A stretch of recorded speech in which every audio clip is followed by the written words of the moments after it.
Energía y eficiencia, el debate sobre la medición neta y la infraestructura eléctrica en Puerto Rico. Escuchen.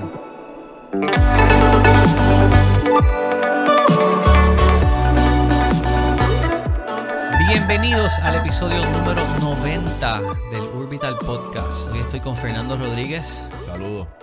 Y me acompañan dos viejos amigos y colegas y personas con quien trabajé durante mi época del servicio público en el gobierno. El pasado senador, licenciado y rockero Ramón Luis Nieves. El saludo a ti, Giancarlo. Resiento lo de viejos amigos. Por amigos de hace mucho tiempo, tal vez. Pasado una década ya, mano. Las caras nos delatan. Gracias, Giancarlo, por tenernos aquí. Y el licenciado Javier Rúa Jovet, con quien pude hacer muchas colaboraciones cuando presidió la Junta Reglamentaria de Telecomunicaciones y actualmente trabaja con la entidad de CESA. Nada, un abrazo, Giancarlo, Ramón Luis, un placer, un honor estar aquí con ustedes. Bueno, vamos directo al grano. El tema, a todo dueño de una propiedad en Puerto Rico tiene siempre el problema de la disponibilidad eléctrica. Hay luz, no hay luz, se les va.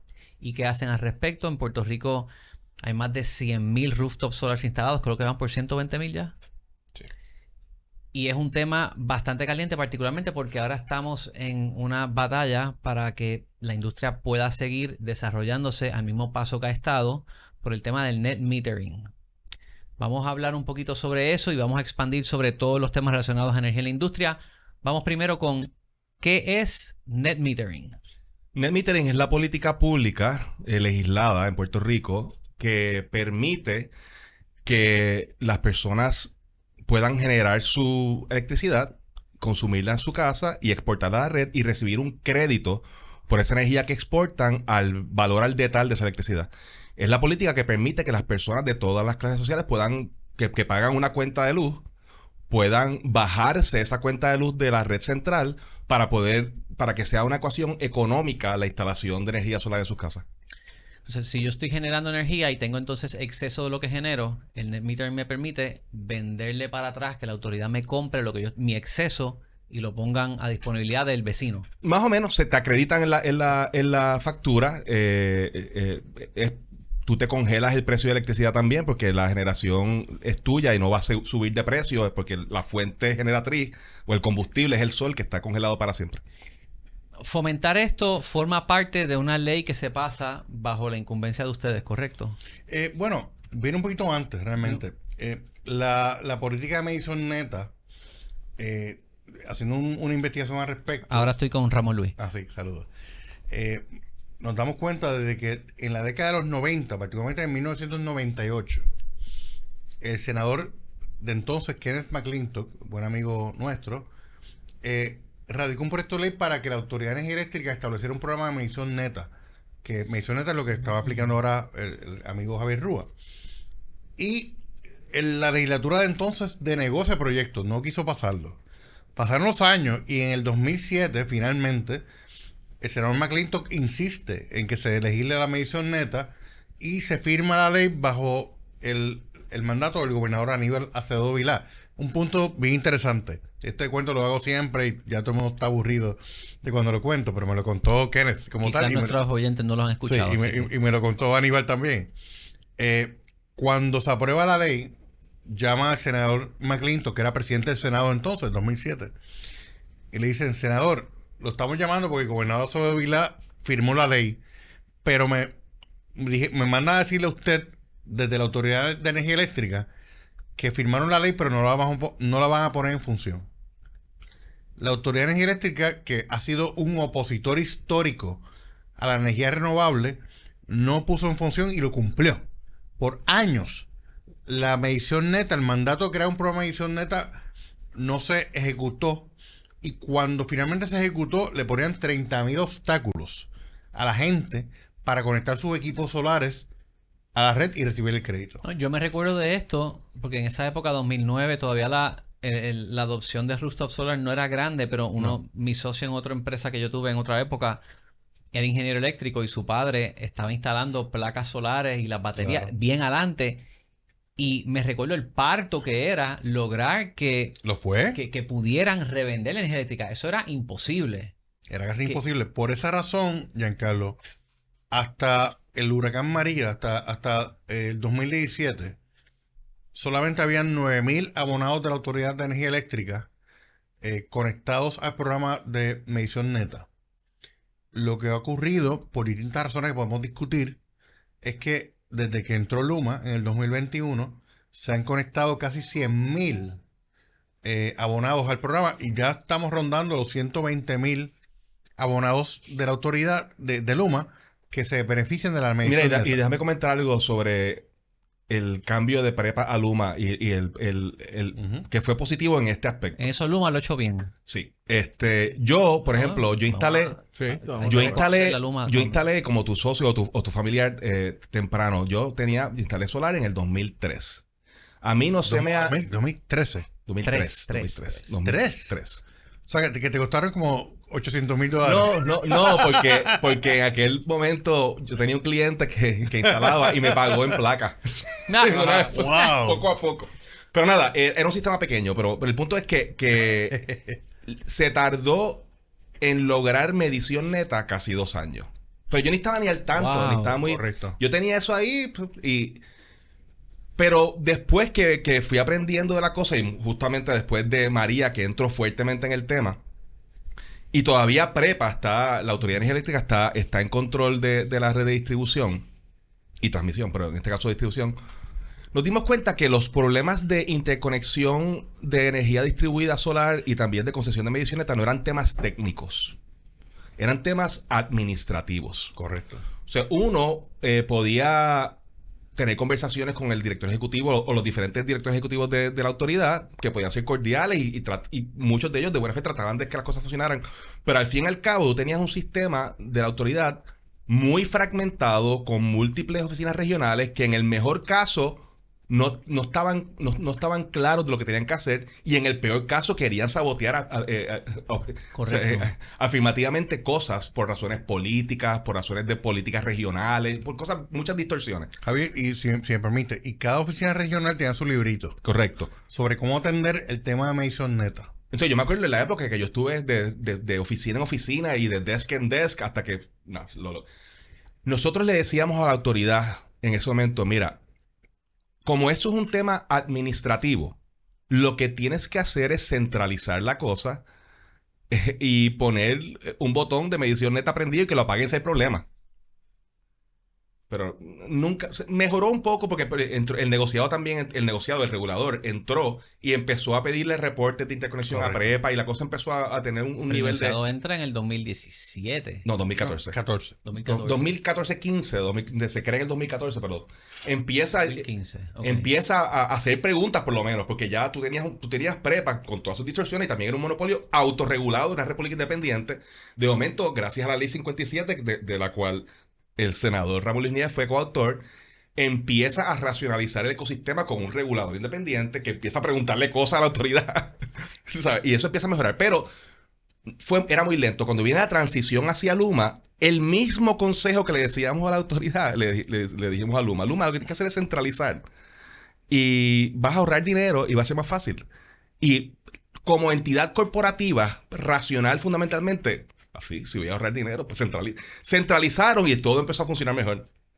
Y por eso es que de momento uno no ha tenido muchísimas, pero de las historias de éxito de Luma es esta interconexión de sobre 100,000 clientes de rooftop solar. Giancarlo, si me permite, en cuanto a eso, hubo una lucha legislativa por lograr que la Autoridad de Energía Eléctrica cumpliera con el mandato de la medición neta y hacer la vida más fácil a la gente que quería interconectar sus equipos. Y se aprobaron varias leyes. En el 2016 se aprobó una ley que es la ley 133, como tal, de que ordena crear un portal para que la gente pueda hacer su... ¿verdad? Solicitar el tema de medición neta de manera más centralizada, etcétera. Pero fue una lucha campal. Entra el regulador, que es el negociador de energía, en funciones, y luego entra Luma. Y mi impresión es que Luma decide hacer algo bien sencillo: cumplir con la ley. Sí, sí. Ahí está la ley, hay que hacer esto y se cumple. Y realmente o sea, el caso de Puerto Rico en el tema de medición neta es un caso histórico, yo diría a nivel mundial, que en apenas 3 o 4 años, 100,000 abonados se hayan unido a este programa, es una gran victoria. Y no solamente 100,000 abonados, 100,000 abonados, más los 20 que ya existían Ujú. antes del 2021. Estamos hablando que ya sobrepasamos de capacidad instalada de energía renovable en los techos los 800 megavatios de energía. Eso es algo histórico como tal. Y para enseñar el impacto de eso, Wilton, hay una imagen, una de las que te envié, creo que fue la que te envié por la primera. Ahí está. Sí, mira, Vamos a explicar esto. comentando- Wilton, checa el timer counter. comentando esa imagen, y no la puedo ver de lejos, pero esa Le da, Javier. sí, definitivamente. Pero todos los días Luma publica en su portal dónde está su capacidad de generación y dónde está su demanda pronosticada. Y cuando la capacidad de generación es menor a la demanda pronosticada, eso significa apagones. O sea, entonces, Puerto Rico está al borde de un apagón diurno todos los días por déficit de generación central. Hoy estamos particularmente mal por un problema que hubo en una de las centrales. Correcto. Sí, Aquí pero está. imagínense que la cantidad de rooftop solar que Ramón Luis mencionó, que hoy estamos, de lo que vi, 824 megavatios. Si tú le restas 824 megavatios de capacidad del sistema, hoy ya estamos en negativo 243. Exacto. Estaríamos en reserva en negativo casi 1000 megavatios. Una sociedad de primer mundo tiene una reserva de 1000 por encima. Correcto. O sea, tú supones que estuviéramos en Entonces, aquí el espacio que es la montañita por encima de la línea verde es un apagón. Si no hay un ajuste ya mismo. Entonces, O sea que en algún sitio de Puerto Rico ya debe haber algún- empiezan a ver los llamados los rolling blackouts, los relevos de relevos de carga. Pero aquí se ve la línea del rooftop solar. No, lo que no se ve, porque todavía el negociado no mide eso como debería medirlo. Si puedo llegar y trabajar con los datos, lo vamos a ver. Eso es. Pero sin duda, el tema objetivo es que a las 12 del mediodía, esos 824 megavatios de rooftop instalados están produciendo más o menos 800 megavatios en un día soleado. Tú le pones, yo le hago el test de la sábana. Tírale una sábana a todos esos 800 y pico megavatios a las 12 de la tarde y tú causaste un apagón. Claro. Entonces, el valor social de los continued business operations de una sociedad y del utility por rooftop solar es extraordinario porque no ocurre el apagón nacional, el utility sigue billing, los negocios siguen corriendo. O sea que es un valor de la medición neta y rooftop solar que es bien particular de Puerto Rico, que no ocurre normalmente en otras sociedades que tienen suficiente capacidad de generación. Hay otro mapa, Wilton, y hay un link que baja un GIS. Hay otro mapa que es el Hosting Capacity Map. Sí. Que la pregunta que les hago a ustedes es, entonces, ¿cuánta capacidad hay para seguir instalando rooftop solar? Y expliquen un poco este mapa para los que no lo entiendan. Mira, Empezamos el hosting capacity, o traducido más o menos capacidad de hospedaje de renovables, y no sé si ese es porque el que demuestra la opinión de Luma sobre hosting capacity está rojo completamente. Rojo significa malo. Sí. Dale un zooming ahí, Wilton. Hosting Juan. capacity, desde la perspectiva de un utility bien invertido y bien manejado, digamos un utility en California California, Florida. donde sea, digamos Dinamarca. Hosting capacity significa que hay mucha penetración de renovables intermitentes y por eso esa altísima penetración de renovables intermitentes le crea problemas a la red de temas de voltaje, qué sé yo. En el caso de Puerto Rico, cuando Luma comunica hosting capacity concerns, preocupaciones de capacidad de hospedaje, no es por altísima penetración de renovables, porque es porque la red está Las en mal estado. subestaciones no aguantan. Porque la red de distribución y también la red de transmisión no se invirtió por año, no se manejó por año y está en mal estado. Ahora, poco a poco, con fondos FEMA, lentamente, y no de forma intencional, que es lo triste, están empezando a cambiar, pues 5 subestaciones acá, par de cables acá. que es bueno porque no estaba pasando nada antes, pero lo óptimo es lo que se llama Proactive Hosting Capacity Planning at the Distribution Level. Cómo construir la red que queremos de abajo hacia arriba. Invertir en las cajitas cercanas a la casa, subiendo por la red, que permiten la altísima penetración de generación distribuida. Ahora, si me permiten sobre eso. Añade, Ramón Luis. Antes de, o sea, más o menos para el 2014, y esto es importante, o sea, no solamente podemos hablar de la energía renovable en los techos, vamos a hablar de la red como tal. Más o menos para el 2014, la Autoridad de Energía Eléctrica pidió un estudio de Siemens sobre cuánta energía renovable, o sea, entre otros temas, Sí. la red podía tolerar. Y creo que más o menos llegaron a la conclusión de que la red, en el estado que estaba en el 2014, podía tolerar apenas 600 megavatios de energía renovable en la red. 5%. Si la energía renovable como tal tiene unas características como tal. Bueno, y también Siemens tiene unos intereses particulares. Sí, pero para hablar de lo que hay, de lo que hubo. Pasa María, destruye la red. Pero entonces se asigna a Puerto Rico más de 10,000 millones de dólares para reconstruir la red. Una pregunta que yo tengo y que yo creo que un buen representante de los ciudadanos en la Autoridad de Energía Eléctrica en la Junta podría ayudarnos a precisar. Así que Giancarlo es el hombre. Hay que fiscalizar cuál es el diseño de la red. Déjame ser más preciso. ¿Cuál es el diseño de todos los proyectos de reconstrucción de la red? Porque yo siempre he tenido la mala espina de que aquí hay una lucha entre renovables y combustibles fósiles. Y tú puedes decir, sí, tengo una política de renovables bien de avanzada, pero si nadie fiscaliza qué tipo de proyectos están diseñando de reconstrucción de la red, en 10 años pueden decir, reconstruimos la red, es un poquito más sólida, pero no tolera tanta penetración de renovables. Y el tema ahí es que... Y eso es un tema clave, importante, porque para que un sistema cumpla con lo que dice la ley de Puerto Rico, que es que lleguemos eventualmente a integrar un 100% de renovables de aquí al 2050, necesita una red que tolere que la utilidad, la compañía eléctrica te supla energía, pero a su vez que la gente produzca la energía y también la distribuya a través de la red. Y si la red no está preparada para ese two-way street, pues no va a ocurrir. Y eso es importante que se fiscalice y nadie lo está fiscalizando. Ese es el llamado Integrated Resource Plan.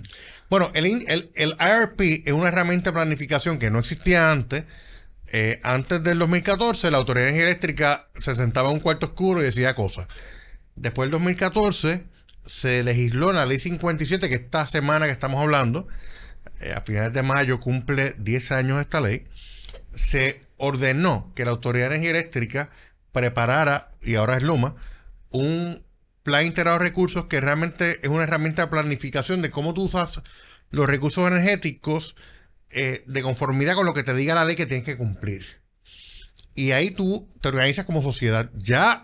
Y eso se revisa cada 3 años. Hay una revisión en julio de ese IRP. En junio, en este próximo mes de junio, se supone que Luma someta su borrador de IRP para que entonces el negociado de energía abra un proceso público de discusión. Pero una cosa, que debe de requerir energía distribuida. Pero el problema del IRP en esta discusión que estamos teniendo es que los IRPs se enfocan en la propuesta o la visión en el tiempo hacia el futuro de cuáles van a ser las fuentes de generación. Pero no es un enfoque en la salud de la red como tal. O sea, se enfoca en la fuente de generación. Pero si tú no enfocas en la salud de la red, tú puedes decir lo que sea. Tú dices 100% renovables acá, pero si la red no puede hacerlo, no puede hacerlo. Correcto. O sea, por eso el docket que no ha ocurrido en Puerto Rico, que ocurre en algunos pocos reguladores bien progresistas en Estados Unidos y en algunos europeos, en inglés se llama Proactive Hosting Capacity Planning and Investment at the Distribution Level. O sea, afirmativamente planificar esa red que tú quieres de abajo hacia arriba. Y el problema como está un poco el problema en Puerto Rico de too many cooks in the kitchen y who's in charge. El problema con lo que pasa en Puerto Rico, que es lo que es que tú puedes tener todas las leyes que digan lo que digan, leyes buenas, pero la forma en que los fondos FEMA fundamentalmente operan es que FEMA recibe una solicitud de un applicant. Y eso es lo que miran. Y el applicant es PREPA o LUMA, realmente es PREPA porque es la entidad pública. PREPA es el applicant, es Viacor 3 que es otra entidad pública.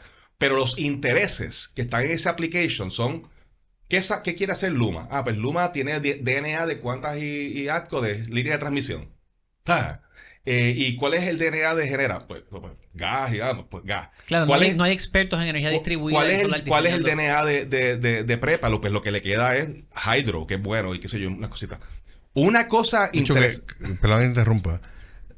Lo de Hydro, que dice, la hidroeléctrica como tal. La autoridad eléctrica abandonó las hidroeléctricas al punto de que para 1979 se aprueba la ley 57 de ese año para cambiarle el nombre a la Autoridad de Fuentes Fluviales por energía eléctrica, porque ya para ese entonces apenas el 2% de energía se generaba a base de hidroeléctrica. Y la autoridad no cree en las hidroeléctricas, pero había unos chavitos federales. Y ahora, pues entonces creen en las hidroeléctricas de momento, que producen menos del 1% tal vez de la energía en Puerto Rico. Es una tragedia, porque la génesis del sistema eléctrico de Puerto Rico es lo hidroeléctrico, como tal, es el agua.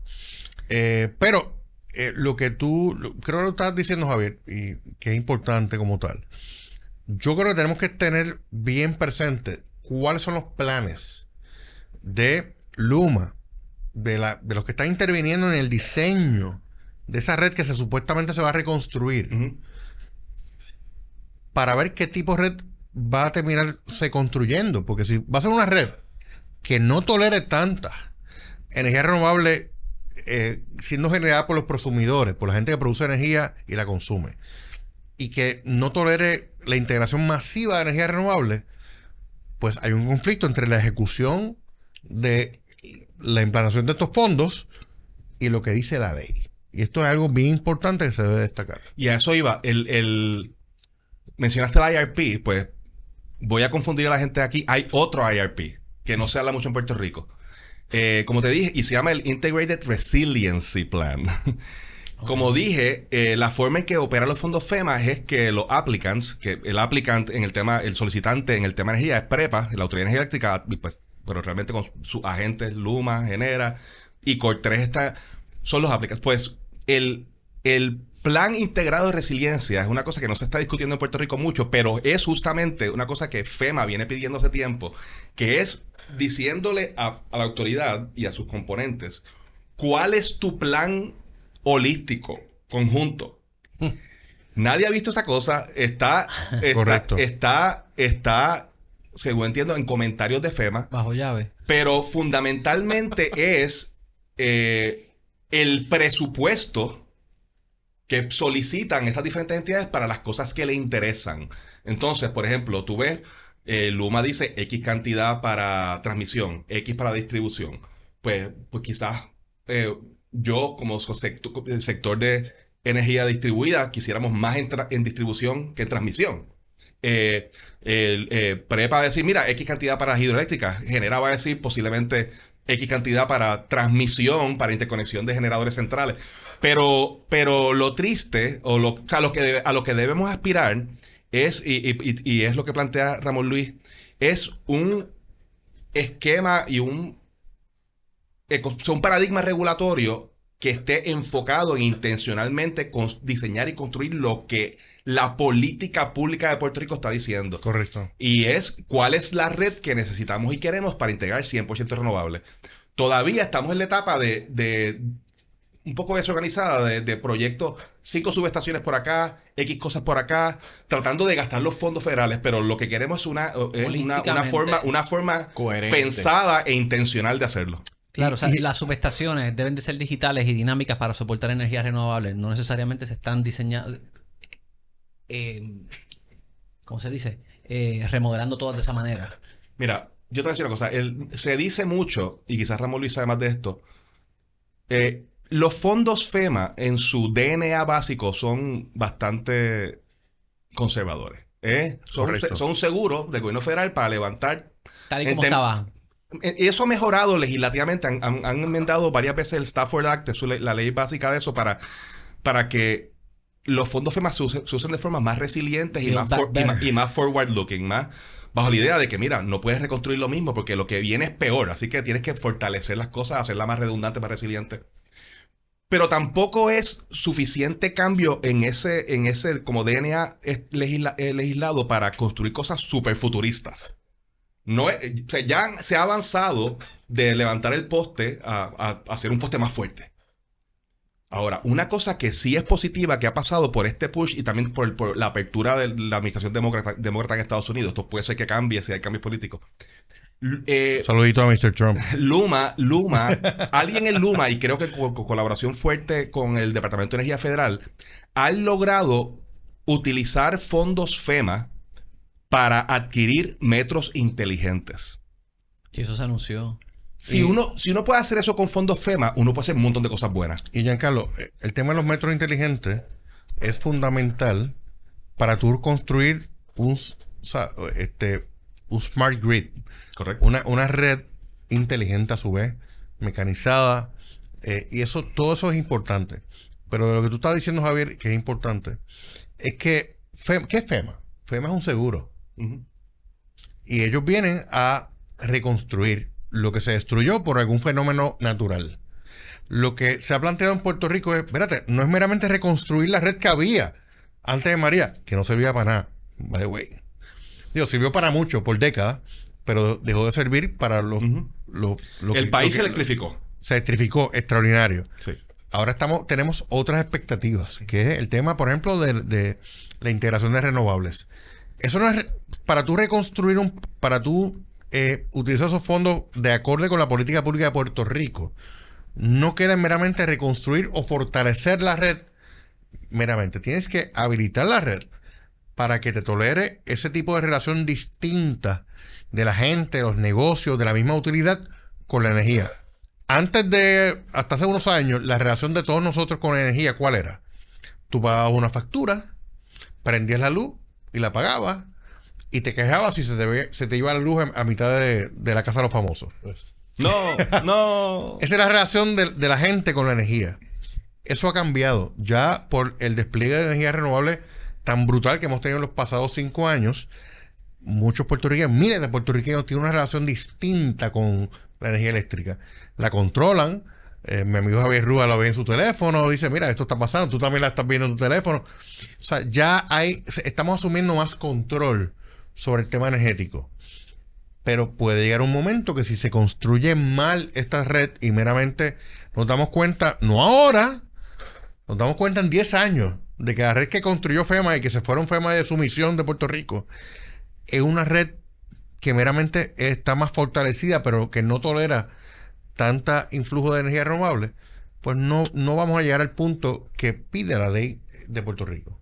Y eso es algo importante que se debe enfatizar. Yo creo, yo no sé ustedes, pero yo no he visto transparencia de parte de Luma o de parte del gobierno federal sobre los proyectos que están autorizando para esto. Como tú estás diciendo ahorita, Javier, de vez en cuando sale una noticia de, mira, se autorizaron tantos metros inteligentes. Ah, qué chévere, unos contadores X. Pero no vemos el todo. Así que eso es importante que lo fiscalicemos. Y tal vez sentar a un hacker en la Junta de Gobierno de la Autoridad de Energía Eléctrica es una buena idea para eso. Ciertamente. Un hacker en términos positivos, obviamente. Javier, ¿quieres añadir algo? No, ese punto está tocado. Si yo quisiera entrar, si es posible, a la controversia, la batalla de hoy. En lo del caso contra el net metering. Y en la batalla de hoy, sí, es una batalla. Son varias. Hay una batalla. La batalla de ver el IRP, ver los planes macro, es una batalla que debe ser constante. Sí. Ahora, la que tenemos frente ahora mismito, right in our face, es esta del net metering. Correcto. Ok, vamos. Yo hice un planteamiento a favor del net metering cuando radiqué mi candidatura para representar al consumidor en la Junta de Energía Eléctrica, así que hago ese disclosure. Entiendo que tanto Ramón Luis como Javier Rúa lo favorecen. Fernando, tú tienes placas en tu hogar, así que... Y estoy en Medicioneta y estás en Medicioneta, así que... ¿Hace cuánto, vamos aquí a Fernando? favor. 2018. ¿Tú compraste la casa con el net metering? No, yo la ¿O con puse. las placas solares? No, yo compré mi casa en el 2014. Después de María, yo me dije que yo no me quería volver a ver en un escenario de estar 3 meses sin luz, dependiendo de planta eléctrica. y ahí instalé en mayo del 2018 las placas. Pues fíjate, quiero mencionar que si van a comprar casa actualmente y necesitan un préstamo y deciden revisar el mapa de averías eléctricas y ven que se va la luz ahí, en BIG Mortgage pueden solicitar un préstamo que incluye la capacidad de prestar adicional para instalar las placas solares. Pueden llamar a BIG Mortgage al 787-200-8585, 787-200-8585. Con BIG Mortgage los casos promedian 21 días desde que das la opción y estás en el cierre. Así que... Un saludito a mi ex compañero de trabajo, Vitín Galán. Ramón es banquero. Sí, es verdad, cierto es. De hecho, yo entro en el tema de energía por accidente histórico. En otro momento podemos hablar de eso, pero yo vengo realmente de la banca. Realmente. Yo me acuerdo. Fui ejecutivo bancario y abogado de banco. Pero dado a las controversias de los temas de energía eléctrica y de reforma energética, pues soy me apasioné por el tema. Te cuento que Vitín vende BIG Mortgage y lo compra Carlos Ayala. Ah, qué bien. Y es quien lo lleva entonces a esta era digital. Qué bien. Ha hecho un excelente trabajo. Así que... Extraordinario. Bueno, vamos al tema del net metering. Ok, estando aquí a favor, what's the case against net metering? Mira, normalmente esos son temas ideológicos en Estados Unidos de demócratas versus republicanos. Pero en el caso de Puerto Rico hay un tema muy particular, que es que todos los avances recientes en el tema energético, avances legislativos, de política pública, han sido en el contexto de la quiebra de la autoridad. Por eso hay una fuerte corriente muy atrincherada dentro de la Junta de Control Fiscal desde siempre, que ve cada panel que se pone en un techo como menos venta de kilovatios hora por parte de la autoridad y por ende menos dinero para repartir a los bonistas para pagar la deuda. Okay. Y eso no es una postura irracional desde el punto de vista macro. O sea, esa postura que ha sido consistente desde que yo estoy en esto. Yo estoy en esto, en el tema energético, después de Ramón. O sea, entro en esto de verdad como... Pero ¿quién pierde ahí? ¿Pierden las generatrices o pierde el que distribuye? ¿O pierden ambos, según esa postura? Eso depende. Claro. Normalmente son las generatrices que no quieren Pero competencia. Luma sigue ganando ahí. Mira, el caso... Bueno, sí, mira, bien breve. Recuerda que tanto Luma y Genera están ahí, son unas concesiones. Son unos o sea, aquí la figura central sigue siendo la Autoridad de Energía Eléctrica. Correcto. Que realmente una concesión de sus operaciones. Pero la autoridad existe. Es como The Walking Dead. O sea, está ahí. Sí, bueno, porque debo pensar Tiene una que... junta. Sí, está bien, Sí. pero debo pensar que es hasta tanto y cuando liquiden finalmente las obligaciones que tienen. No, pero habría que legislar porque existe legalmente. No, pero sigue existiendo la autoridad. Esto es un tema técnico importante. En algún momento se planteó en la administración de Rosselló, Ricardo Rosselló. Vamos a vender la autoridad. Y de momento pasó María. Qué bueno que no se vendió. Es como que, wow, párate ahí, porque si tú vendías la autoridad, se convirtió en una entidad privada. No podía recibir No fondos FEMA. puede recibir fondos FEMA. Así que ahí dijeron, pues, no vamos a vender el activo, vamos a hacer una privatización de las operaciones, pero todavía la autoridad sigue siendo el dueño. Y el pueblo de Puerto Rico, a través de la autoridad, es el dueño de la autoridad. O sea que de los activos. Ok. Y de hecho, y en ese punto rápidamente, desde cuando Ramón como senador y también con el presidente del Senado entonces, Eduardo Batia, estaban trabajando lo que eventualmente fue la primera gran reforma energética de Puerto Rico moderna. Larry Selhammer, bipartita. No, pero esto fue después. Larry Selhammer la ley con la ley 17 después. Ah, ok. Yo estoy hablando en el 2013-2014. En el 2013-2014 se hace la ley 57 de 2014, que es la primera gran reforma energética en Puerto Rico después de la creación de PREPA en los 40. ¿Okay? En 41. En el 41. Esa ley, a grandes rasgos, lo que hace es empezar a mover a Puerto Rico en la dirección correcta de modernización del paradigma regulatorio. ¿Qué quiere decir eso en español? Es que tú creas un regulador independiente, El negociado. que se llamaba Comisión de Energía en ese momento, y óptimamente tú te quieres mover a cosas como lo que pasó en Telecom. En Telecom tú tenías un paradigma bien también monopolista Ujú. que después se ve rompiendo en cantitos. Que era la Puerto Rico Telephone Company. Puerto Rico Telephone Company, y en Estados Unidos el romper las bells en baby bells con leyes antimonopolísticas, romper en cantitos estas cosas para crear competencia y después tener reguladores por encima, pero en Estados Unidos normalmente eran entidades privadas con un regulador público por encima, porque ese es más o menos lo normal. En Puerto Rico, como Puerto Rico se creó fundamentalmente como un sistema muy gubernamental, con monopolios estatales en telecomunicaciones, en agua, en energía. En el caso de telecomunicaciones, se logró vender, eventualmente tuvo mucho fricción política, pero se logró vender porque era un bien muy valioso, tenía mucho valor económico. Y se vendió cuando había que venderlo. Cuando había que venderla. Sí. Entonces, si vendía un año después o dos, era distinta la se pudo historia. vender y se creó también pues la Junta de Telecomunicaciones, pero también tampoco en PRTC, aún en su estado más monopolista en el pasado, tenía que abrirle los libros por lo menos a la FCC. Nunca fue totalmente Correcto. una república independiente como era PREPA, porque PREPA no está interconectado al comercio interestatal ni nada. Pero nada, lo que voy es que la ley 57 movió en lo posible la cosa en la dirección correcta, pero era imposible, ni estaba planteado en ese momento la venta de PREPA, pero se crea el regulador. Eventualmente, ya en la época de Ricky Rosselló, se habla de la venta de la autoridad, pero viene María y lo que dice Ramón Luis Neve, mira, primero, no es muy vendible como asset, porque no vale mucho, pero realmente una deuda más que un asset. O sea, lo que dice Javier, o sea, alguna gente dice, véndanla.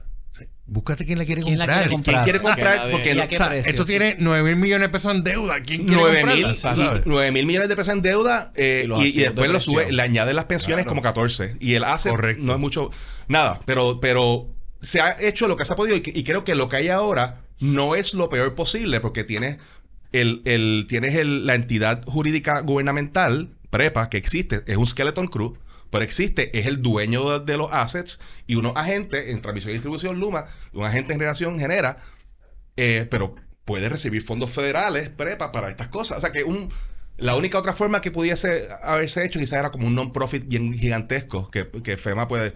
Pero nada, de vuelta al tema de medición neta, después de esta Mira, te desvío. Javier, antes que te vaya a medición neta nuevamente, yo creo que lo que ha pasado en Puerto Rico demuestra, y yo en esto soy agnóstico, yo no creo que ni lo privado o lo público en el tema de energía o de una compañía de energía sea lo importante. Lo importante es que funcione. Correcto. Hay entidades públicas, hay compañías eléctricas públicas que son extraordinarias. Sí. Y hay entidades públicas que son bien mediocres. Igual pasa con las privadas. Alguna gente hoy dice, mira lo que está pasando, tenemos apagones todos los días, que es verdad. Porque la entidad ahora es Luma, que es privada. No. Le tengo una noticia. Si no hubiera ocurrido la privatización de esas operaciones, tuviéramos los mismos apagones bajo la autoridad o peores, ¿verdad? Así que ese no es el tema. Y aquí el tema de privado o público se convirtió en algo religioso, que tú crees por fe. Exactamente. Hay una gente que tiene fe en lo público. Qué bueno, bendito, que el interés público y todo. Y la experiencia que tuvimos en la Autoridad de Energía Eléctrica es 70 años, yo diría 40 años. Vamos a descontar los primeros 30 años que fueron extraordinarios para la Autoridad Eléctrica, que electrificó hasta la persona que vivía en la cínsula, como decimos. Pero en los pasados 40 años se colapsó en su gobernanza, en sus finanzas y en otros órdenes. Así que el modelo público no se puede decir que es una cosa tremenda tampoco. Entonces vamos a lo privado. Lo privado es más eficiente, es más corporativo, es más chévere. Pues mira, no lo hemos visto todavía. La privatización que se ensayó en Puerto Rico desde el 2018 es una mala privatización. Primero se puso la carreta frente a los bueyes. Vamos a privatizar. Y quizás en algunos años definimos cuáles son las métricas de cumplimiento que tienen esas compañías como tal. O vamos a buscar la manera de que se fiscalice o no esos contratos, que al día de hoy la entidad que se puso ahí en ley para fiscalizar los contratos, que la autoridad de las APP, no tiene expertise para fiscalizar a estas entidades privadas como tal. Así que se ensayó un mal modelo de privatización, de manera que esto demuestra que ni lo privado ni lo público de por sí en su esencia es bueno o malo. Tiene que ver con la ejecución. Y quería poner eso ahí en contexto. Y también para mucha gente progre que adora lo público y la autoridad, bendito, qué sé yo. La autoridad fueron los opositores más grandes de la energía renovable en toda su historia. Ujú. Para que sepa la gente, en el 2009 o 2010, no recuerdo el año. Y esto lo descubrí por una investigación legislativa cuando estábamos creando la reforma energética 1.0 en el 2014. La Autoridad Eléctrica creó algo que se llama Prepa Renewables, una entidad incorporada en Delaware para impulsar la energía renovable. ¿Tú te imaginas que la Autoridad Eléctrica misma, cuando tenía crédito, pudiera haber cogido el 5% de comunidades de última milla, los last mile communities, gente que vive en lugares alejados, y le dijera, ¿sabes qué? Yo no voy a bregar con más inversiones en tu sistema de distribución allí. Voy a crearte unos sistemas, microredes, Sí. comunidades solares bien chéveres. Oye, esto fuera distinto. Pero eran enemigos de la energía renovable. Las uniones de la autoridad eléctrica le llamaban a la energía renovable el cartel de las renovables. Y lo dicen todavía. O sea, eso es lo que tuvimos. Así que yo en esto soy bien agnóstico. Yo no creo por fe en estos temas, creo por los datos. Ni privado ni público. Eso tiene que funcionar. Y dicho eso, vamos al debate del net No, metering. y voy a añadir un poquito a lo que estás diciendo, que estoy de acuerdo. Puerto Rico se electrificó con un monopolio estatal gubernamental que funcionó hasta que dejó de funcionar. Correcto. Puerto Rico logró telecomunicaciones universales con un monopolio estatal, que de hecho empezó privado, que no funcionaba muy bien, muy fragmentado, se unificó como gubernamental y funcionó hasta que dejó de funcionar más o menos, empezó a politizarse. Todas las grandes inversiones que hoy día son ubicuitas, diríamos, commodities aquí. El Internet se formó por un proyecto del Departamento de Defensa de los Estados Correcto. Unidos. El primer Internet Service Provider se llamaba ARPANET, era del Departamento de Defensa. Pero imagínate que hoy día el Departamento de Defensa diga, yo voy a venderle Internet a todo Estados Unidos. No, el modelo se rompió y se crearon los ISPs y por ahí siguió. Igual el GPS, era una plataforma militar. Así que las grandes invenciones pueden salir del Estado, pero después tú tienes que saber cuándo salir y dejar que entonces... No, mira, el los capitalismo mercados- chino, los chinos no podían darle de comer a su gente hace 60 años y van a llegar a Marte antes que Estados Unidos. Y eso sí que es top-down y gubernamental. La pregunta es cuánto tiempo pueden sostener ese modelo políticamente y económicamente. Cuando Puerto Rico podía decir, sí, el helicóptero soviético para ponerle los postes a la señora allí en el monte, pum, pum, pum, pum, pum, no questions asked, pues le puso luz a la señora. Pero después no tienes el dinero porque no piensas de formas presupuestarias, no piensas de formas eficientes, pero nada. De acuerdo con Ramón Luis. Oye, a ver, está hablando del helicóptero de fuentes fluviales. Fuentes por cierto, fluviales. que fue algo innovador para la instalación de postes en Puerto disparaba. Rico. O sea, es una cosa... O sea, Puerto Rico ha tenido, y particularmente en los primeros 40 años de la Sí. Autoridad de Energía Eléctrica, fue un proyecto importante de justicia social y desarrollo económico. Uno, porque como dije, le puso luz hasta la persona que vivía en la Cínsora, en los campos más inhóspitos de Puerto Rico. Y segundo, porque pudo apalancar todo el esquema de desarrollo económico de operación manejo a la obra, se hizo de la mano del desarrollo de nuestra infraestructura energética. Ya entonces el modelo colapsó por otras razones que podemos hablar en su momento, pero fue importante. Ok, vamos ahora al net metering. Esto, un proyecto de ley, pasa unánimemente, lo firma el gobernador. Voy a echar para atrás. Echa para atrás, echa para atrás. Voy a echar para atrás. Voy a echar para atrás a mi inicio en este mundo de generación distribuida, que fue... A mí, el huracán María fue lo que me trajo fuertemente a este mundo. Yo siempre he sido abogado y en el pasado, antes de María, tenía clientes de energía renovable, pero era más utility scale y era en un bufete Fernando Agraid. Pero cuando viene María, de momento todo se revuelca en Puerto Rico y el país se da cuenta que el modelo energético que tenemos no funciona para hoy día. En el mundo de crisis climática y tormentas más fuertes, y tenemos que irnos a un esquema más distribuido, más resiliente, más survivable, más apto para existir en el mundo de las crisis climáticas y los golpes fuertes climáticos.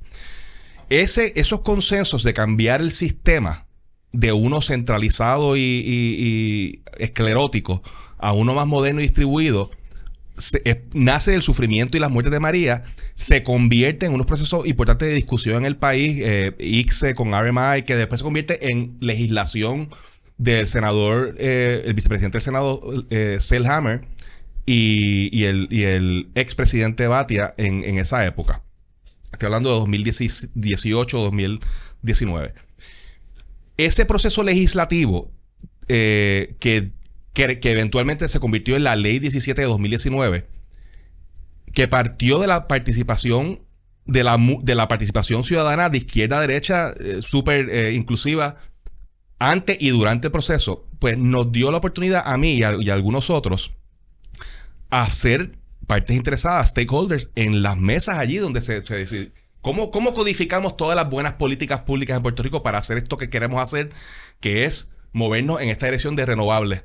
Y yo en ese momento estaba trabajando con una compañía que se llama Sunrun, que es la compañía de solar en techos más grande de Estados Unidos, desde la perspectiva de financiamiento, que había venido a Puerto Rico inicialmente filantrópicamente para instalar sistemas de emergencia en lugares comunitarios y en casas de bomba. Post María. Pero después estaban también mirando el mercado y me contrataron y nada. Pues yo estaba como representante de Sunrun en esa mesa de la Ley 17. También estaba CESA, que CESA era un startup en ese momento, organizando a la industria que no estaba organizada. Estaba en la mesa. Pues ahí estábamos codificando todas las buenas políticas públicas para movernos en esta dirección. Ya en ese momento, y lo recuerdo como hoy, hubo días en que un representante de la Junta, bueno, esas reuniones no fueron necesariamente la legislatura, pero estaban pushing back por ese concern que expresé inicialmente, porque ven el éxito de Rooftop Solar como malo dentro de la discusión de resolver la deuda de la autoridad. Entonces, tienen esa fricción desde su perspectiva. En aquel momento, la conversación que pudimos lograr fue: mira, no paremos esto ahora, por favor, porque no hemos ni empezado. Esta ley que queremos hacer dice que Puerto Rico tiene que ser 40% renovable en el 2025. Así que vamos a ver qué pasa cuando estemos cerca de esa fecha, dónde estamos. Y de ahí nace la idea del estudio un estudio que tenía que culminar en el 2024 de dónde estaríamos en renovables. Se presumía que estaríamos cerca porque la ley decía 40% 2025. ¿Qué ha pasado de la vida real? Mire, antes que sigas, Javier, creo que tenemos que atender cuál es la preocupación de la Junta para tener los dos puntos de vista. La Junta de Control Fiscal, mucho antes de la ley, desde que la Autoridad Eléctrica comenzó el proceso de insolvencia en el 2014, ahí entra Lisa Donoghue a comenzar a trabajar para reestructurar la deuda y discutir con los bonistas distintos esquemas de reestructuración. Surgen dos preocupaciones con el tema de medición neta, que son preocupaciones no de Puerto Rico, son preocupaciones de todas las compañías eléctricas que conocemos. Son dos. Lo que se llama stranded cost, cómo atiende los costos varados, es la mejor definición que puedo encontrar. Y cómo atender lo que se llama el tema de los subsidios cruzados. Voy a explicar rapidito qué es esto. Recuerda que esto es una autoridad de energía eléctrica que está quebrada. Entonces,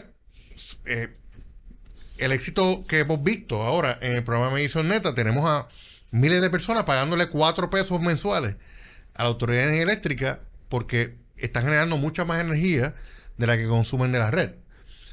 Así que, desde el punto de vista de la Junta de Control Fiscal y de la autoridad, ellos dicen, espérate, hay unos costos varados que tienen que ver con lo que le costó a la autoridad montar esta red eléctrica e invertir en toda esta infraestructura, que todo el mundo que se beneficia de la red tienen que aportar chavo. Eso es lo uno. Esa es la primera. Eso al final del día está depreciado ya. Es una infraestructura que ya está obsoleta. Oye, eres buen abogado para medición neta. Tienes razón. pero hay un tema de que se invirtió ahí, ¿verdad? Y que de los que participamos y nos recibimos energía de la red, deberíamos aportar. Eso es un argumento. Un planteamiento. El segundo planteamiento es el de los subsidios cruzados. ¿Qué quiere decir eso? de que la gente que tiene paneles solares como ustedes en sus casas esté pagando una cantidad de dinero mínima y no tenga que responder por más cantidad de dinero porque yo tengo mis paneles, no se puede poner un impuesto al sol, no me pueden penalizar por la energía que yo genero. Entonces, Ramón Luis, en mi caso, que vivo en un condominio que no tengo paneles solares, pues si en algún momento yo terminaré pagando más por la energía en Puerto Rico que ustedes que tienen paneles solares. Esos dos, y dije dos, pero son tres. Y la tercera y más importante, si un montón de gente está pagando 4 pesos, que es la tarifa básica, a Luma, ¿quién le paga la deuda a los bonistas? Así que esas tres preocupaciones la tuvo Lisa Donahue antes que existiera la Junta. Luego con la Junta han persistido. Entonces esto se planteó en varias ocasiones, se atendió legislativamente, pero llegamos al punto de la ley 17 que Javier está bien planteando. En ese momento, entre el año 2018 y 2019, todavía habían como casi 20,000 clientes en medición neta. O sea, estábamos bien jóvenes en cuanto al desarrollo del programa. Nada, y eso es todo objetivamente cierto lo que dice Ramón Luis Nieves, esa es la preocupación de ellos.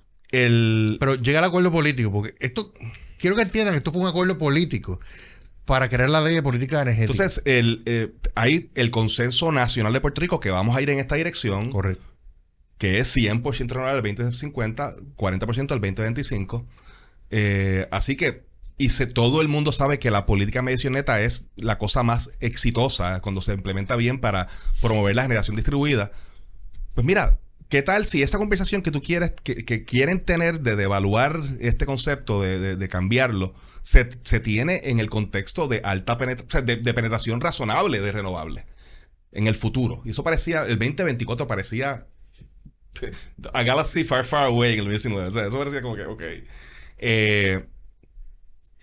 Y eso presumía muchas cosas. Presumía que Puerto Rico iba a ser exitoso en construir grandes emplazamientos de utility scale que son importantísimos. Que este país los ha combatido incorrectamente. Muchos sectores en este país lo han combatido incorrectamente. Una finca porque solar uno no puede plantear seriamente ser ambientalista y combatir utility scale, que es lo que te permite apagar la planta de carbón rápidamente. Pero hay concerns que tienen Bueno, en el PR100 mencionan el concern de utilizarlo en tierra donde... Less land or more land. Exacto, todo ese concepto. Y hay conversaciones ahí de agrovoltaicos y formas de hacer las cosas. Pero nada, a lo que voy es que para tú lograr metas grandes como 40% renovable del 2025 de casi cero, tú tienes que construir cosas grandes. Correcto. Entonces, como no hemos construido cosas grandes por 1000 razones, por razones de la que mencionábamos del pushback político de uso de terreno, el problema de permisos en Puerto Rico, que nadie ha podido manejarlo, ni Popular ni PNP, de una forma racional. Temas de que realmente el off-taker, o sea, el contratante, de utility scale es PREPA, que es un utility quebrado, que se le hace difícil a los privados levantar fondos para... Eso no se ha logrado. Entonces, de momento, sí hemos tenido éxito en generación distribuida. Puerto Rico está instalando y Ramón lo mencionó, a una velocidad rapidísima, histórica.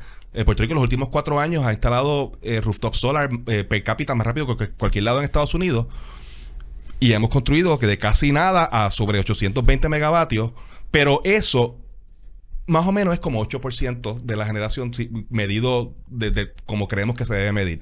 Pues 8% más lo viejo de la época de Fortuño, pues es como 10, 12%, quizás 13%. No cumplimos ni la meta de 20%, que era el 2022, y estamos lejos la del 2040. Por eso, viendo que la cosa no estaba bien aspectada en cuanto a cumplir metas, bueno, y de hecho, y en el camino hubo una época creo que el RSA que incluía impuestos solares fue 2019-2020 más o menos. Bajo las mismas preocupaciones de la Junta, pues el acuerdo una de las formulaciones del acuerdo con los bonistas tenía impuestos solares directos, que básicamente decía los consumidores tienen que de su bolsillo pagar un metro revenue grade, ponerlo en sus paneles para medir la generación de sus paneles en el techo, para ponerle un cargo para pagar deuda. Ese acuerdo se logró vencer porque el país se unió en contra, pero también objetivamente ese RSA requería acción legislativa. Así que la Junta básicamente le estaba pidiendo a la legislatura sube la luz por legislación y pon impuestos solares por legislación, así que se venció. A ver si me permite, en cuanto a eso, es importante señalar lo siguiente. Esas preocupaciones que hemos mencionado, que mencionó Javier y que estaba ahorita dialogando, en cuanto a la quiebra de la autoridad y el tratamiento específico de la energía renovable en los techos, fue objeto de un acuerdo político en la Ley 17 del 2019, que es la Ley de Política Pública Energética del país. ¿Cuál fue el acuerdo político? El acuerdo político fue, mira, vamos a posponer la discusión sobre si alteramos o no la compensación que recibe la gente que instale sus equipos solares y participa en medición neta por 5 años. ¿Y por qué? Porque estábamos en el 2018 en un % bien ínfimo de penetración de renovables. La esperanza era que ya para el 2024 hubiéramos estado quizás un 20, 30% de energía renovable en camino al 40% que dice la ley que tenemos que llegar para el año que viene, que ¿saben qué? No vamos a llegar. Pero el tema se pospuso y fue un acuerdo con la Junta de Control Fiscal, y está en la ley, para que entonces, cuando se cumplieran 5 años, que se cumplieron el 11 de abril del 2024, hace un mes, poco más de un mes, se supone que ya existiera un estudio de cuál iba a ser el impacto, o que se proyectara fuera el impacto de la energía renovable y los programas de medición neta en las finanzas de la Autoridad de Energía Eléctrica, en cuanto al tema de la deuda, en cuanto a la red eléctrica, etcétera. Y en el camino, el año pasado, a finales del año 2023, surgió un proyecto de ley. Se radicó en el 2022. El 2022, Javier. Se radicó en el 2022. Y se aprobó en el 2023. Sí. Que se convirtió en la ley 10 del 2024. Que lo que hizo fue decirle al negociado de energía, no, el estudio que se supone que tú produjeras para el 2024 sobre este tema, que lo que iba a resultar eventualmente. No lo extendieron. Bueno. Sí, pero ese estudio iba a ser la base sobre la cual el negociado de energía pudiera tener la autoridad para alterar la compensación que recibe la gente por medición neta. La ley lo que dice, mira, pues pon ese estudio para el 2030. Exacto. Como tal. Y no puede hacer el estudio, no se puede alterar la medición neta. La Junta de Control Fiscal entonces escribe unas cartitas, las bulas papales, como tal, para decir, mira, esa ley no va, tiene que buscar la manera del gobierno de modificar la ley o anularla. Y en ese proceso estamos ahora, en la actualidad, y no ha habido una resolución final sobre qué va a pasar con la ley 10 del 2024. Sí, y es bajo los argumentos que la Junta está utilizando hoy como talking points, no son las razones reales que hemos hablado, que son los temas estos de... Ha hablado el tema que más ha utilizado es el tema de la independencia del regulador. La Junta está diciendo que esa ley viola la independencia del regulador porque no deja que el negociado haga un estudio.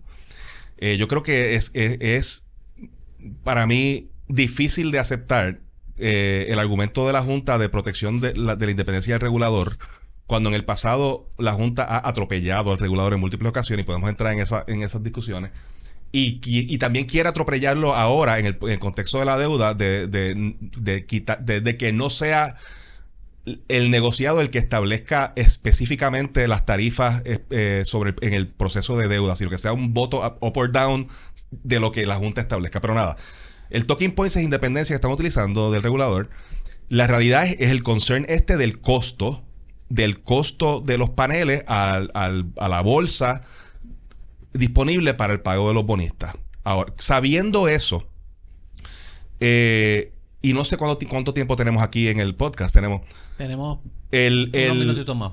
Normalmente el tema de medición neta en jurisdicciones progresistas, digamos estados demócratas, y la medición neta definida como la definimos, que es la política en donde se te acredita la energía limpia al precio y al detal. Eso es medición neta.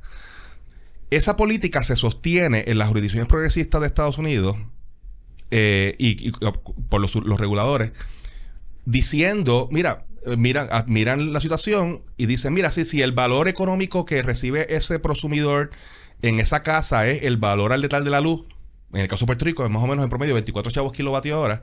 Ver los análisis, dice sí, pero la energía que exporta tiene el impacto, el beneficio a la red de pues, que construyen menos plantas, que construyen menos líneas de transmisión y distribución, ahorran en combustible y hacen diferentes medidas y acaba diciendo, mira, no, esto es un fair deal para el utility y para el consumidor. Y se sostiene al precio al letal hasta que en algunos casos no, como en California y en Hawái, que son jurisdicciones que lograron altísimas penetraciones de generación distribuida. O sea, la primera devaluación de la medición neta y ahora la primera devaluación le llamaron en California Net Metering 2.0, pero ya no es Net Metering, ya es otra cosa, pero el nombre que le pusieron es Net Metering 2.0 es que tú exportabas 2 electrones y te acreditaban uno. Era 50%. Como 50%. Exacto. Pues eso, sí. Pero eso fue en el contexto. Que en vez de pagar 24 kilovatios, te pagan 14, sí, 12.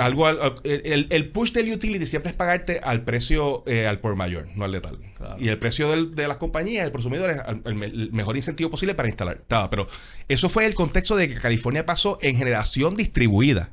37%. Imagínate. 37%. Ellos estaban en 37%. Hoy día California tiene días y ellos están ahora en Net Metering 3.0, que es aún más devaluados, que es 3 electrones que tú exportas y te dan uno. En el estado de California, 37% de la generación es distribuida por en el pasado, cuando hicieron la primera devaluación, hoy hay días que no me acuerdo, no sé cuál es el mix exacto hoy, pero hoy hay días que California tiene días de sobre 100% renovables que tiene costos negativos y es otro tema. O sea, pero es un tema de altísima penetración de renovables. Y entonces, igual en el caso de Hawái fue similar, pero también en Hawái fueron unos temas de la capacidad de la red y de hosting capacity. El tema similar a Puerto Rico. Sí. En ese sentido. Y debo decir lo siguiente bien brevemente. Puerto Rico se supone que estuviéramos, como dije ahorita, que ya en este momento, estamos hablando hoy en mayo del 2024, ya estuviéramos como en 30 y pico % de renovables.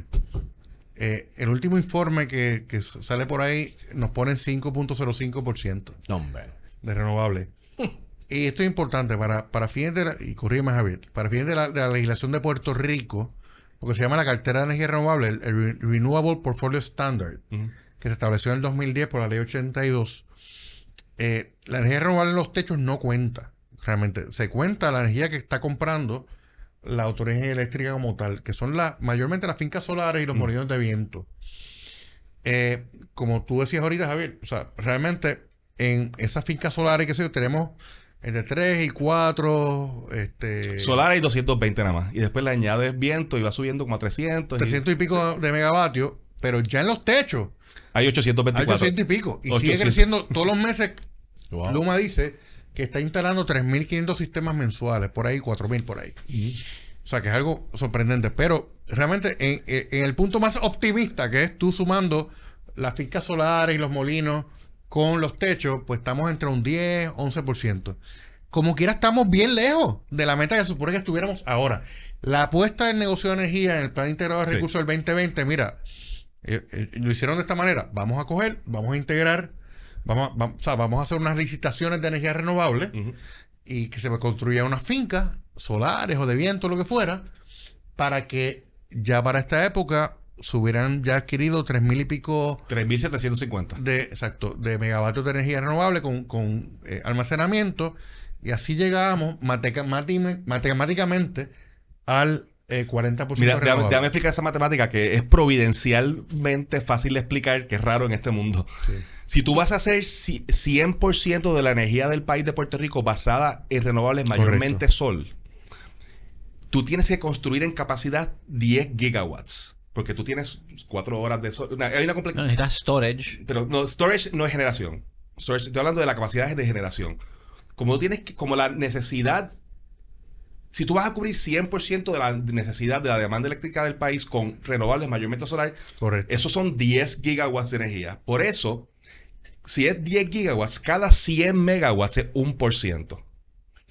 Por eso, cuando el negociado decide que su policy para cumplir con la cartera, para cumplir con las metas, el negociado decide que la forma en que lo va a hacer es ordenando top-down con fuerza que la autoridad adquiera casi 4.000 megavatios de generación renovable. Eso no es accidental. 3.750 megavatios, casi 4.000, es fundamentalmente 40%. No es 4.000 porque teníamos alguito. Es 3.750. Correcto. Como teníamos alguito, pues... Pero la realidad es que en Puerto Rico es mucho, mucho más fácil lograr un PPA. No es que sea fácil. Que Un construir un contrato de lograr compra de energía. de compra de energía. Un contrato de Que compra de energía construirlo. que construir nada. O sea, y no se ha construido nada nuevo desde hace una década, por lo menos, más de una década. Hago constar que esa matemática esa fórmula que dice Javier, la aprendí de Javier, porque para mí 2 más 2 es 5. Así que gracias, Javier. Nada, pero nada, la realidad es que no hemos sido exitosos como sociedad de construir grandes emplazamientos renovables y por eso estamos tan lejos de la meta. Pero de vuelta al tema de medición neta Pero, y la problemática. antes de te vayas, pero antes te interrumpa de nuevo. Hay un debate sobre cómo llegamos a los porcientos de energía renovable en Puerto Rico. Hay un sector que dice que solamente con los techos de la gente y de los Se negocios llega. llegamos al 100%. No, hombre. Eso es falso. No. Y pueden poner 30 estudios científicos, eso es falso. En primer lugar, no todo el mundo en Puerto Rico tiene buenos techos. Para empezar. Segundo, yo vivo en un condominio. Los que viven en condominio, ¿cómo contamos en eso? Desde mi punto de vista y mi aportación en esta discusión, yo quiero energía renovable, venga de donde venga. Necesitamos instalaciones a gran escala, necesitamos instalaciones en los techos. Es la única manera en que podemos comenzar a retirar a las plantas de combustibles fósiles que nos han estado envenenando al país por décadas, que están aportando a la huella de impacto en el tema del cambio climático desde Puerto Rico. O sea, es la única manera de hacerlo. Y que además el modelo económico de la autoridad siempre ha sido fundamentalmente exportar de 2.000 a 3.000 millones de pesos fuera de nuestra economía para comprar combustible. El O sea, PR, esto cambia el paradigma energético Correcto. a una fuente local bajo nuestro control. el PR 100 también incluye, por ejemplo, mención de una generadora de biodiesel. Sí, no, o sea, Estipulando que tiene que haber algo. No. El O sea que- tema de renovables es amplio. Tú tienes solar, viento, hay landfill gas, hay un poquitito de landfill gas en Puerto Rico que es renovable. Biodiesel, hay formas de hacerlo. hecho, Ustedes Javier, también apoyan que, o sea, ponte tú que estamos a 70, 80%, que tengamos algo de gas natural, ¿eso es algo viable hoy día o lo ven también como algo dañino y obsoleto? Mira, hay algunas plantas de gas bien modernas que pueden ser útiles para la integración de renovables porque tienen la capacidad, eso se llama flexible generation, la capacidad de subir y bajar rápidamente Correcto. para contrarrestar o balancear fuentes intermitentes. Ajá. Pero mi objetivo y mi meta y mi visión, a lo que aspiro, es economías como California. Y no es que no tengan fuentes fósiles, pero que tienen la capacidad de hacer 100% de tiempo en tiempo, ¿entiendes? O hay algunas sociedades que se les hace mucho más fácil, que tienen mucho hidroeléctrica, que es baseload. O sea, tú tienes sociedades como Costa Rica, que tienen una cantidad brutal de hidroeléctrica. Yo acabo de llegar de Panamá, estuve Sí, en claro. un viaje familiar por allá. No llevaste. Estamos a Mari Carmen Aponte, by the way, embajadora. Debería. Y, Sí, sí. y 33% de energía en Panamá es hidroeléctrica. Sí, por eso es un tema que Puerto Rico abandonó, como dijo Ramón Luis Nieves, pues, por razones de la apuesta al petróleo barato ¿A venezolano. qué por ciento pudo haber llegado Puerto Rico, podría llegar Puerto No sé. Rico con hydro? ¿Tú sabrías? No sé. No, ya muy poco. Y realmente, yo creo en la hidroeléctrica como tal, pero no va a representar un gran porcentaje de nuestro renovable por el estado de las hidroeléctricas y la inversión que hay que hacer, pero tenemos que tenerlas como tal. Y se pueden hacer unos desarrollos interesantes con hidroeléctricas interconectadas tal vez con unos sistemas más locales.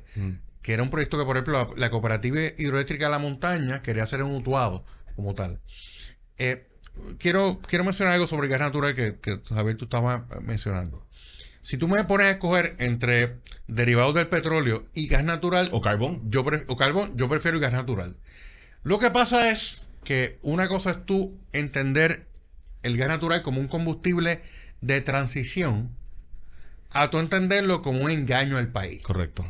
Una cosa, porque si yo construyo una planta de gas natural, que a lo mejor entre construcción y permiso me tarde 6 años, 7 años en construirla, no es para tenerla 15 años operando. O el tiempo que sea hasta el 2050, que se supone que estemos 100% renovables. Y ahí está la tranquilla, ¿verdad? siempre en el tema de energía, y esto no es un caso de Puerto Rico, en todos los estados, en todas las economías, en todo el mundo, hay unos intereses económicos detrás de el tema de energía, ¿verdad? Así que tenemos que tener mucho cuidado, y por eso que yo insisto en que, además de un regulador, una tarea que debe tener la legislatura que se inaugure en enero del 2025 es definir quién va a estar a cargo del tema de energía desde el punto de vista del gobierno. Yo creo que hay propuestas por ahí para cómo hacerlo, pero debe haber un departamento de gobierno que se encargue de ejecutar la política energética. Un defecto que quizás tuvo la ley de reforma energética que creamos en el 2014 es que no pusimos a nadie a cargo. Realmente le dimos un poquito de responsabilidad e independencia Al negociado. al negociado, sin duda alguna, pero el negociado lo que hace es regular, pero no ejecuta. Necesitamos a alguien que ejecute eso del gobierno. Y yo creo que a falta de alguien que ejecute o de una entidad que ejecute la política energética, vamos a tener muchos cabilderos y muchos intereses del gas, de lo otro, moviendo la aguja. Y realmente en Puerto Rico un problema que tenemos es que nadie está a cargo. El tema de energía es bien técnico. Javier y yo, que llevamos más de una década bregando con esto, hemos aprendido un montón en el camino, hemos tenido que estudiar este tema. Hay un grupo de gente que ha estado operando con el tema, pero es un tema bien técnico y atenderlo desde el punto de vista de política pública es complicado. Gas natural, repito, Pero yo creo que... Vamos a aguantar ahí ahora. Espérate, Sí. te voy a aguantar. Entonces, y muy buena intervención con lo del gas, o sea que estoy Sí. claro. Se nos acaba un poco el tiempo y lo que quiero es Hablamos mucho también. dejar a la audiencia cuál es el próximo paso con el tema de la medición neta. Tú estás en espera de que la Junta... Mira, número uno, lo primero que nos gustaría es que la Junta, hablamos de who's in charge la Junta en este país ahora mismo. De mil formas, el regulador real de energía en Puerto Rico es la Junta de Control Fiscal porque es la última palabra en la mayor cantidad de decisiones en el país. Que la Junta entienda que su visión sobre el supuesto costo de los paneles solares en la bolsa de dinero disponible es una visión bien miope de el valor de lo que se provee. O sea, el valor que está proveyendo los sistemas de rooftop solar en Puerto Rico, los 824 de megavatios en medición neta, es un valor de de mantener las operaciones continuas de la sociedad puertorriqueña, evitando apagones. El valor económico eso a la sociedad, incluso para el utility mismo, de que como no hay apagón, los billing operations del utility siguen. O sea, tú puedes tener una visión muy miope de pierdes kilovatios hora, X menos dinero, o tener una visión más amplia holística de el costo, beneficio y el valor. Entonces, Javier, salvar vidas. salvar vida. Además de los macros. O sea, ¿cuál es el valor? Salvar vidas. ¿Cuál es el valor de una vida humana? ¿Sabes? ¿Cuál es Correcto. el valor de... Entonces, esa es una cosa que estamos todo el tiempo tratando de convencer de las formas que podemos. Hay el único estudio específico sobre el valor de solar en Puerto Rico que se ha hecho, lo comisionó César, uno de los 3 expertos en Estados Unidos que hacen estas cosas. Y si en Estados Unidos normalmente el valor de la medición neta es igual, si es 24 chavos para el prosumidor, pues más o menos para el utilities también es igual. En Puerto Rico, por los temas bien puertorriqueños que estamos discutiendo, si el valor en mi casa es 24 chavos, yo de la forma más conservadora posible estoy pasando de 33 chavos al resto de la sociedad. Y si lo miras de forma más liberal todavía, incluyendo temas como los valores indirectos, que son los valores... debería ser más directo, pero los valores indirectos es vida humana, salud ambiental y otros valores indirectos es más cerca, es sobre $1. O sea que la ecuación económica en Puerto Rico es un beneficio neto al resto de la sociedad. Que la Junta entienda eso. La Junta lo sabe porque tiene el estudio, pero en específico, ¿dónde estamos? En específico, como dijo Ramón, hay 2 cartas muy fuertes de parte de la Junta de Control Fiscal. Inicialmente, una que fue al gobernador, que es deroga o cambia esta ley ya. Uh-huh. Se dio un ultimátum, el tiempo pasó. Y una segunda carta en mayo, que fue al gobernador y a los líderes legislativos, Cámara y Senado, muy similar, que más o menos dice, cambia esto, pero del término que pones lo alineas a la sesión legislativa. Otro paso importante que debe ocurrir es que el gobierno mismo haga de un paso que es un paso mínimo que establece la ley promesa, que es enviarle a la Junta de Control Fiscal una contestación escrita que establezca la neutralidad fiscal de esta legislación. El gobierno no ha dado ese paso. Si la Junta lleva el caso a la ley, a la Corte Swain, si una nota fiscal, mataron la ley. Mataron la ley. O sea que hay una lucha, hay unas luchas políticas, unas luchas legales de frente, y ahí estaremos para darlas. Giancarlo, una nota bien breve. Mi opinión sobre la ley 10 del 2024 es que, aunque tiene un propósito loable, creo que tiene un defecto, y ahí tengo que ponerme a favor de la Junta en ese tema, que lamento hacerlo. Tú no puedes prohibirle al negociado de energía hacer un estudio de lo que sea que tenga que ver con el sistema energético. Eso no es lo que hace la ley. Sí, dice que no puedes estudiarlo hasta el 2020. No puedes estudiar 30. ese tema. Por eso, tú no puedes hacer eso, porque ahí estás interfiriendo, mi punto de vista, con la independencia reguladora para estudiar lo que sea tenga que ver con el sistema energético, porque, y lo digo como, ¿verdad?, como parte de los que creamos la ley 57, tú no puedes prohibirle al regulador estudiar temas que tengan que ver con el sistema energético. Dicho eso, yo creo que estamos en un porcentaje bien bajo de penetración de renovables, y no es el momento de tú, por la incompetencia del gobierno y de la autoridad en trabajar y autorizar sistemas renovables a gran escala que nos llevaran a los porcientos de cumplimiento. Tú no puedes penalizar al sector que te está produciendo energía renovable, que es los techos, con la medición neta. Eso no es incompatible lo que estoy diciendo. Yo creo que el negociado puede siempre estudiar, mira, cómo va el tema de la medición neta, cómo está el tema de lo que llame los gastos, los costos varados, los stranded costs, si hay posible subsidio cruzado, lo que fuera. Eso tú puedes estudiarlo. Pero yo creo que una cosa es esa, tú no prohibir al regulador eso, y quizá decir, mira, cuando llegues a unos % X de penetración de renovables, entonces altera la fórmula de compensación. Pero hay que proteger la fórmula actual, porque es lo que está permitiendo, lo único que está permitiendo que se desplieguen las renovables es eso. Así que el estudio específico que la ley no prohíbe, que lo mueve hacia el 2030, es el estudio que es el trigger para devaluar la medición neta. Y se hizo el mismo mecanismo que se hizo en el 2019. ¿Para qué estudiar esto si no tenemos intención de devaluar esto? No arriesgues lo único que está funcionando. Y eso es lo que establece la ley 10 de 2024. En cuanto a lo que sabemos, ya te hablé de un estudio que comisionamos nosotros. Una cosa que no se discute es que DOE estuvo 2 años en PR100 estudiando temas tarifarios, entre otros temas. Y una de las conclusiones de NREL en DOE es que la medición neta no tiene impactos tarifarios en los consumidores hasta después del 2031, que alinea exactamente con la ley 10. Entonces, ¿para qué uno abrir una caja de Pandora que solamente beneficia a la Junta? Y hemos visto como en el pasado la Junta nitpicks cualquier cosa que le beneficie, la mete en el plan fiscal y se convierte en las municiones para matar la cosa después en la corte Swain. Hemos visto en el pasado como han cogido estudios para hacer sus planteamientos, aunque sean drafts. Les planteamos en el pasado temas de carros eléctricos. En el contexto de los impuestos solares le dimos a la Junta, mira, aquí con el crecimiento de carros eléctricos, como tú dices ya en el plan fiscal, no hay que tenerle miedo a los paneles solares, porque aquí lo que viene es un tsunami de facturación.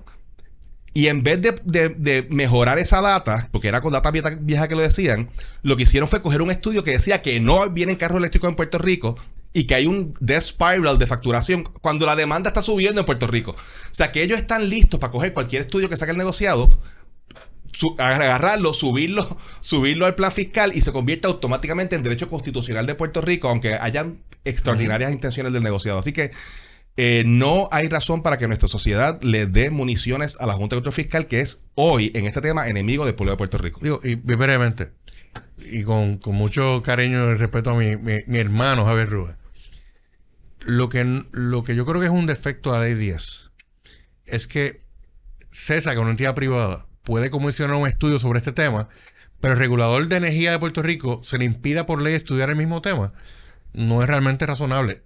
Yo creo en la independencia del regulador. Esa es la base fundamental de un sistema regulatorio. Eso no quiere decir que tú estudies un tema, no quiere decir que lo cambies la compensación. Pero no le puedes decir a una entidad pública que tienen esta responsabilidad regulatoria, no puedes estudiar el tema. Ese fue el defecto de la ley 10. Dicho eso, creo que la medición neta estamos ahora mismo en un porcentaje bien bajo de renovables. Que se quede como usted hasta que llegue a unos porcientos más altos y se estudie. Un último punto. 30 segundos que Will. La versión inicial de la ley, lo que se convirtió en la ley 10, decía más o menos que no se cambia la medición neta hasta que se pase X%, que era 25. Correcto. El problema con ese modelo de hacer las cosas, que hoy parecería mejor, según lo que tú estás diciendo, es que tú le preguntas a Puerto Rico a diferentes personas en dónde estamos y miden de forma diferente los porcientos.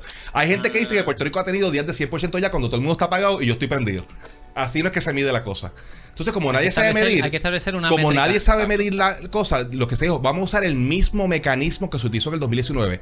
No mates al bebé antes de que nazca. Mueve el futuro, mueve el proyecto, el estudio hacia el futuro, que es el trigger. Bueno, ciertamente este tema estará en conversaciones en los próximos meses. Javier, gracias por la participación. Ramón Luis también. Fernando, gracias por estar aquí.